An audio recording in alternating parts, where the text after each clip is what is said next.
Olá, sejam todos bem-vindos ao terceiro episódio da série Leitura Comentada do livro Vida no Campo, de Ellen White. Neste vídeo leremos o capítulo 3, cujo título é Um Apelo aos Pais. Sem dúvidas, um capítulo muito importante para aqueles que têm filhos e estão refletindo sobre este assunto da mudança da cidade para o campo. Vamos ler então as orientações do Senhor para nós. Conservar os filhos longe da iniquidade. Nenhuma vantagem temporal tente os pais a negligenciar o preparo dos filhos. Sempre que possível, é dever dos pais fazer uma casa no campo para os filhos. Então nós estamos vendo aqui que nenhuma vantagem temporal pode estar na nossa vida acima das vantagens eternas. E que é dever dos pais, sim, preparar uma casa no campo, onde eles possam ali educar os seus filhos. As crianças e os jovens devem ser cuidadosamente guardados, devem ser conservados afastados dos focos da iniquidade que se encontram em nossas cidades. Sejam rodeados pela influência de um lar verdadeiramente cristão, um lar onde Cristo habita. Infelizmente, existem muitos pais cristãos que acreditam que isto é superprotecionismo, que os filhos deles devem estar sim expostos às iniquidades, às más companhias, às tentações deste mundo, para que possam fortalecer o caráter, ganhar autonomia e aprenderem a se virarem sozinhos. Mas não é isto que a orientação divina nos mostrou nesse texto. Continuando a leitura, antes que sobrevenha o dilúvio do açoite. Antes que passe o dilúvio do açoite sobre os habitantes da terra, o Senhor chama todos quantos são deveras israelitas a que se preparem para esse acontecimento. Ele envia aos pais o grito de advertência. E que grito é esse? Recolhei vossos filhos em vossa própria casa. Afastai-vos dos que desrespeitam os mandamentos de Deus, que ensinam e praticam o mal. Saí o mais depressa possível das grandes cidades. Estabelecei escolas paroquiais. Dai a vossos filhos a palavra de Deus como fundamento de toda a sua educação.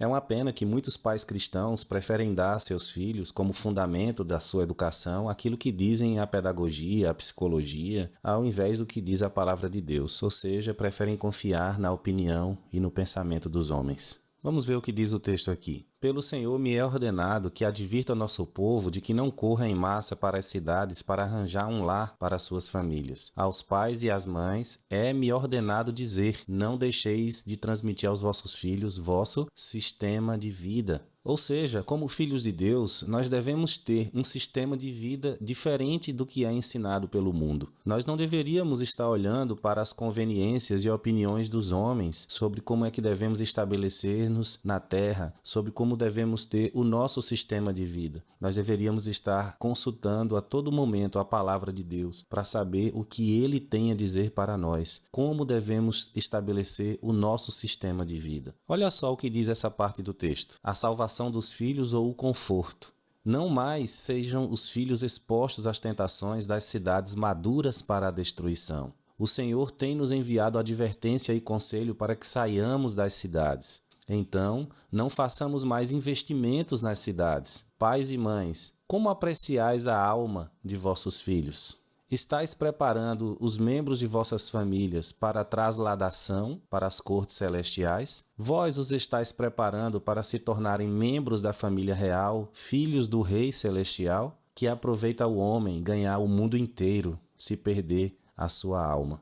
Como se compararão a facilidade, o conforto e a conveniência com o valor da alma de vossos filhos? Ó, meus irmãos, como é solene esse texto que lemos agora. O Senhor não tem falado conosco aqui de forma figurada. Ele não está usando figuras de linguagem. Ele está falando conosco de forma objetiva, direta, concreta, para que nós saiamos das cidades, para que nós não façamos nas cidades os nossos investimentos, os nossos empreendimentos, mas que o nosso principal empreendimento e investimento seja a nossa espiritualidade, a salvação dos nossos filhos. Precisamos atender à ordem do Senhor. Principalmente nesse tempo em que vivemos cercados de influências, nos dizendo que a gente tem que correr atrás cada dia de mais lucro, de mais dinheiro, de fazer renda passiva, renda ativa, de que nós devemos aumentar os nossos celeiros, de que nós devemos sonhar com sermos ricos, milionários nessa terra, que nós devemos acumular riquezas e tesouros neste mundo. Nós não podemos cair nessa cilada, meus irmãos.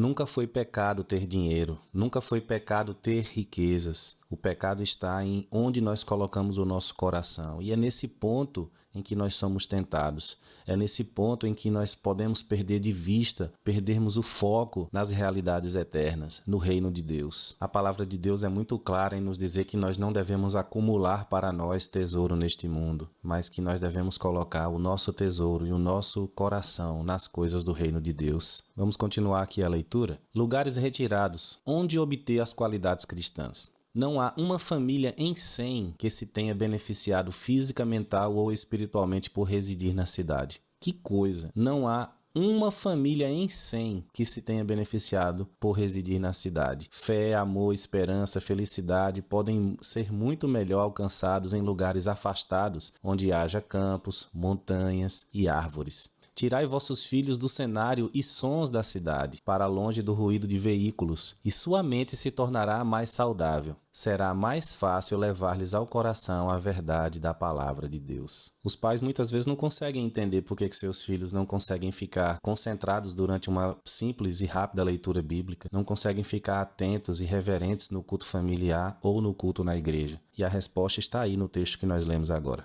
Olha só o que diz o texto. Enviai os filhos para escolas situadas na cidade, onde todo aspecto de tentações está à espera para atraí-los e desmoralizá-los, e a tarefa de edificar o caráter será 10 vezes mais árdua para os pais e os filhos. Então, se alguém porventura quiser tornar 10 vezes mais árdua a tarefa de edificar o caráter de seus filhos, está aí a receita pronta. Continuando a leitura, o refúgio de lugares no campo. Compreendam os pais que o preparo dos filhos é uma obra importante na salvação de almas. E olhe que eu já ouvi várias vezes alguns pais na igreja confundirem isso aqui com aquele assunto da responsabilidade individual.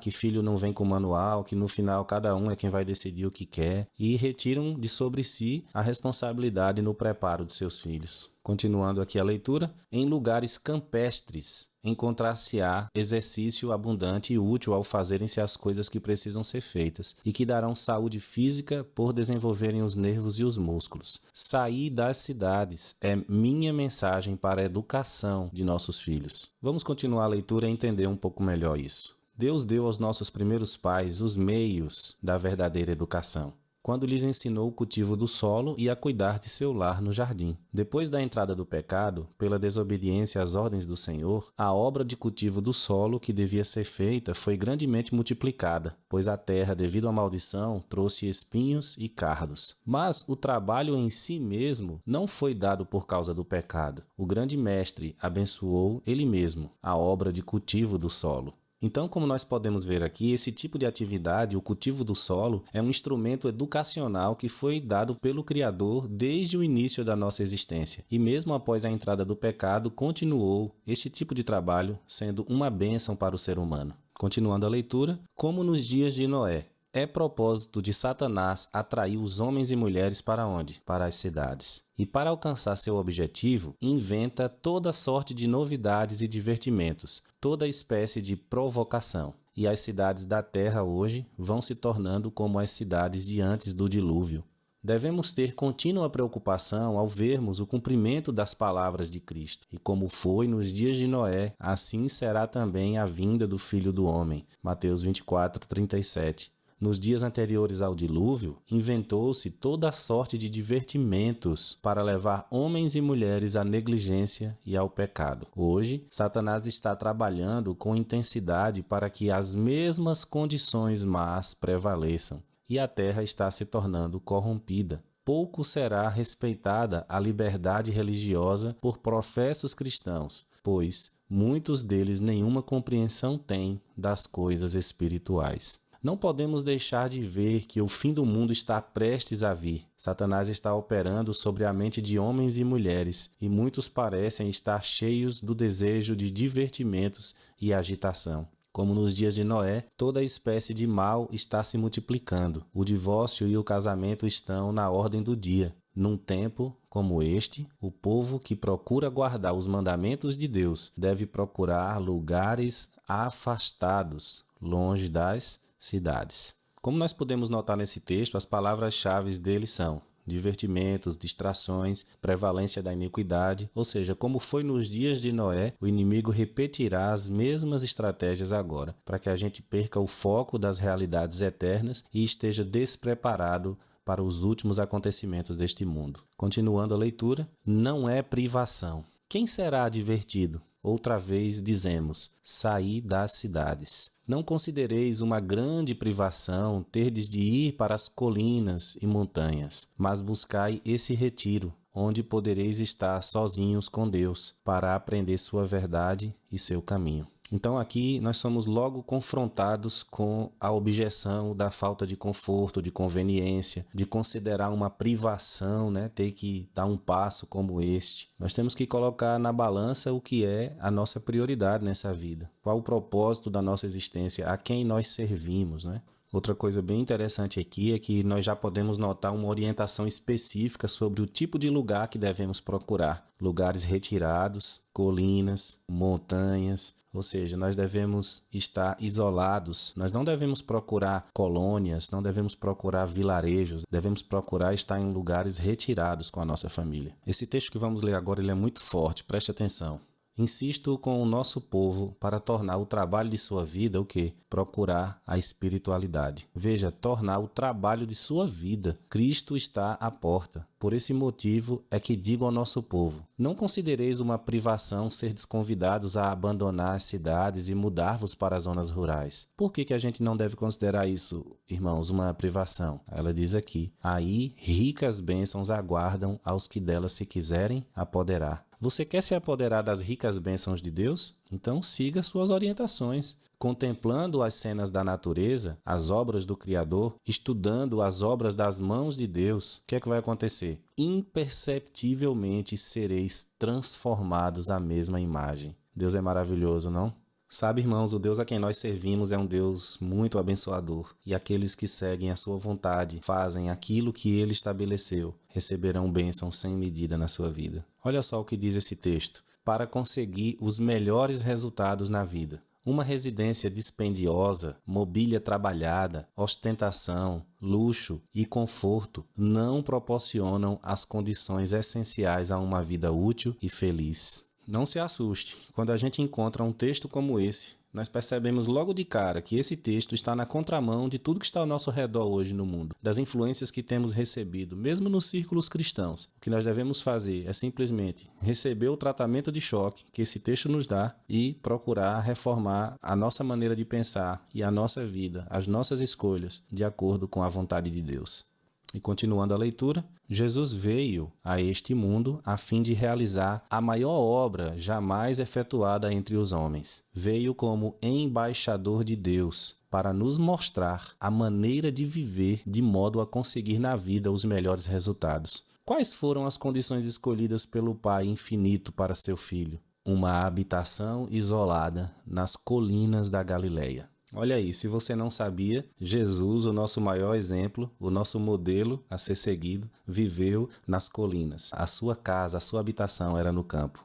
Um lar mantido pelo trabalho honesto e respeitável, vida de simplicidade, luta diária com as dificuldades e provações, abnegação, economia e serviço paciente, feito com contentamento. A hora de estudo ao pé de sua mãe, com o rolo aberto das Escrituras, a serenidade da alvorada ou do crepúsculo no verdor do vale, o sagrado ministério da natureza, o estudo da criação e da providência, a comunhão da alma com Deus. Tais foram as condições e oportunidades dos primeiros anos de vida de Jesus. Que lindo, não?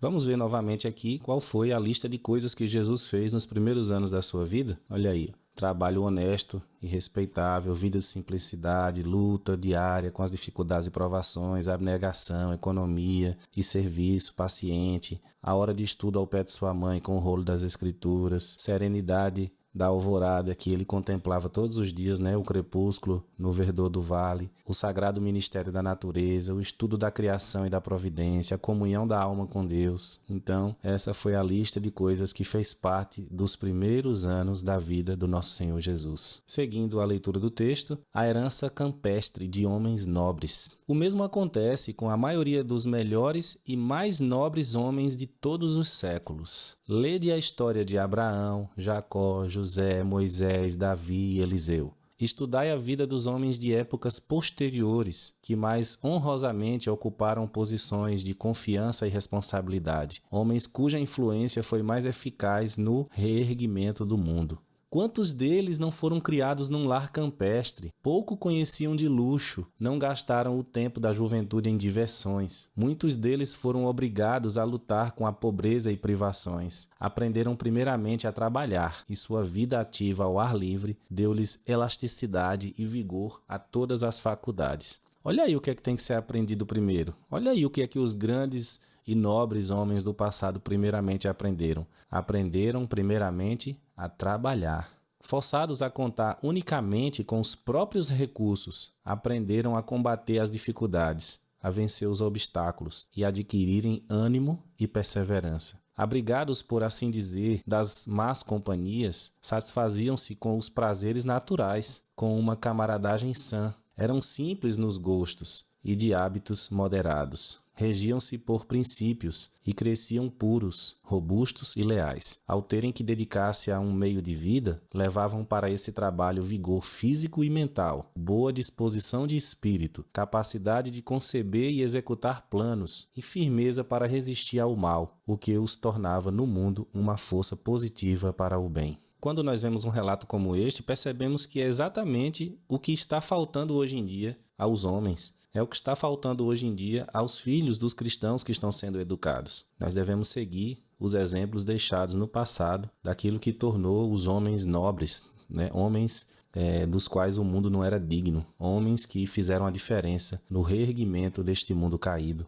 Seguindo adiante na leitura, melhor do que a riqueza. A melhor de todas as heranças que podeis legar a vossos filhos é o dom de um corpo sadio, mente sã e caráter nobre. Os que compreendem o que constitui o verdadeiro êxito da vida serão sábios em boa hora. Ao escolherem um lar, terão em vista os bens mais preciosos da vida. Mais uma parte do texto que se coloca na contramão do que a gente está vendo no mundo. A maioria das pessoas está mais preocupada em garantir para os seus filhos uma herança financeira, patrimônios, bens, né, para que eles possam ter uma estabilidade. Continuando, em vez de morar onde só se podem ver as obras dos homens, onde o que se vê e ouve frequentemente sugere pensamentos maus, onde a balbúrdia e a confusão produzem fadiga e desassossego, ide para um lugar onde possais contemplar as obras de Deus. Buscai tranquilidade de espírito na beleza, quietude e paz da natureza.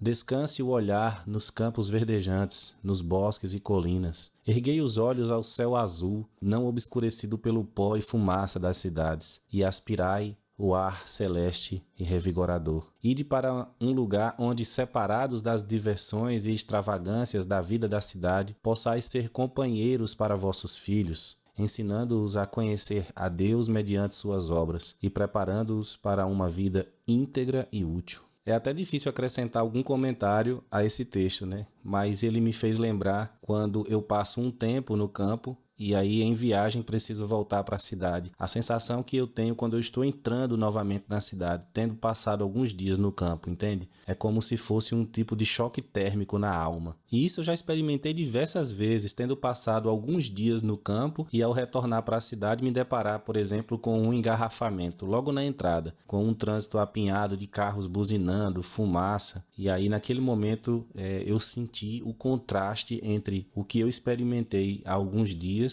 e agora estou entrando numa outra atmosfera, num outro ambiente, entende? Vamos ler agora sobre os benefícios da vida ativa ao ar livre. Seria bom para vós pordes de lado os cuidados que vos deixam perplexos e procurardes um retiro no campo, onde não há uma influência tão forte para corromper a moral dos jovens. Verdade é que nunca estaríeis inteiramente livres dos aborrecimentos e embaraçadores cuidados do campo, mas ali evitaríeis muitos males e fecharíeis a porta a um dilúvio de tentações que ameaçam dominar a mente de vossos filhos. Eles precisam de ocupação e variação. A monotonia do seu lar torna-os desassossegados e impertinentes, e têm contraído o hábito de se misturarem com os meninos viciados da cidade, obtendo assim uma educação de rua. Aqui fica bem claro que a vida no campo não é totalmente destituída de desafios e dificuldades, mas que é muito superior à vida viciada das cidades. Morar no campo ser-lhes-ia muito benéfico. A vida ao ar livre desenvolveria tanto a saúde da mente como a do corpo. Eles deveriam ter um jardim para cultivar, onde pudessem encontrar entretenimento e ocupação útil. O arranjo de plantas e flores contribui para o desenvolvimento do gosto e do juízo, ao mesmo tempo que a familiarização com as úteis e belas criações divinas exerce sobre a mente uma influência aperfeiçoadora e enobrecedora, dirigindo-a para o Autor e Senhor de tudo. Ou seja, assim precisamos confiar naquele que conhece as leis da nossa natureza e como elas se comportam com o ambiente em que vivemos. Temos que confiar nas orientações do Senhor e fazer aquilo que Ele ordenou. Agora presta bem atenção nisso que vamos ler agora. Não esperar milagres para desfazer os erros. Olho para estas flores e cada vez que as vejo penso no Éden. São uma expressão do amor de Deus por nós. Assim, nos dá Ele neste mundo uma pequenina prova do Éden. Quer que nos deleitemos nas belas coisas de sua criação e que nelas vejamos uma expressão do que Ele deseja fazer em nosso favor. Ele quer que vivamos num lugar em que possamos ter bastante espaço. Seu povo não se deve apinhar nas cidades. Quer que eles tirem sua família das cidades para que melhor se possam preparar para a vida eterna. Dentro em breve terão de abandonar as cidades.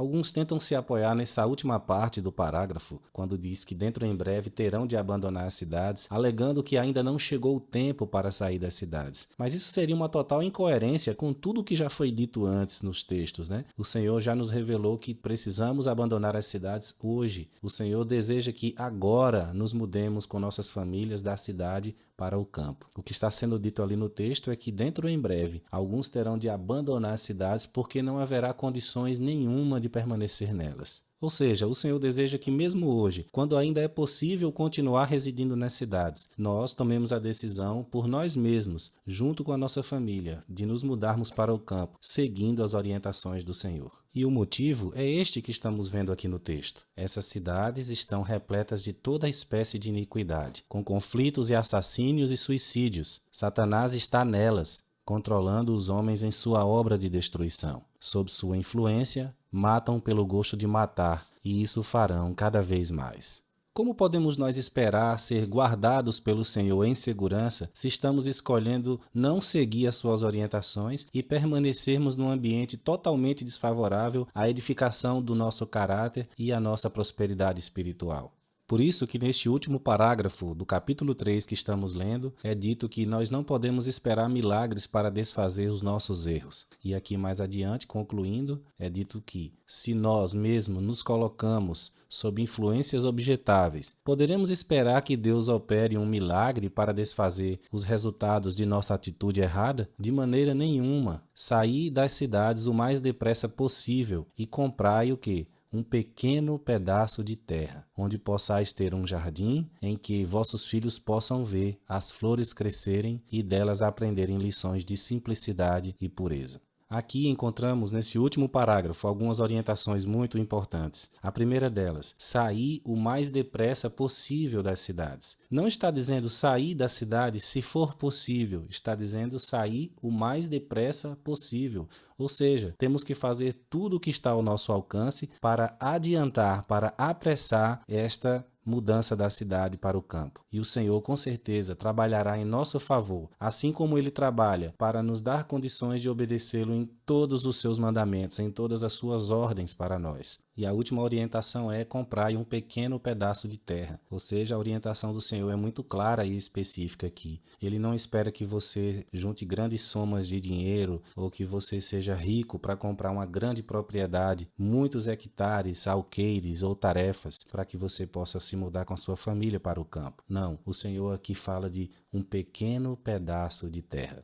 Assim encerramos esse terceiro episódio da série Leitura Comentada do livro Vida no Campo de Ellen White, onde lemos sobre um apelo aos pais. Um capítulo muito importante que está focado nas orientações do Senhor para procurarmos um ambiente favorável à educação dos nossos filhos e à salvação das suas almas. Se você gostou desse vídeo, eu gostaria de lhe pedir que deixasse aqui o seu like, se inscrevesse no canal, assinasse as notificações no sininho para que o YouTube possa continuar entregando esses conteúdos para você e que você também compartilhasse esse vídeo com pessoas que você sabe que precisam ouvir esta mensagem urgente. Que Deus te abençoe.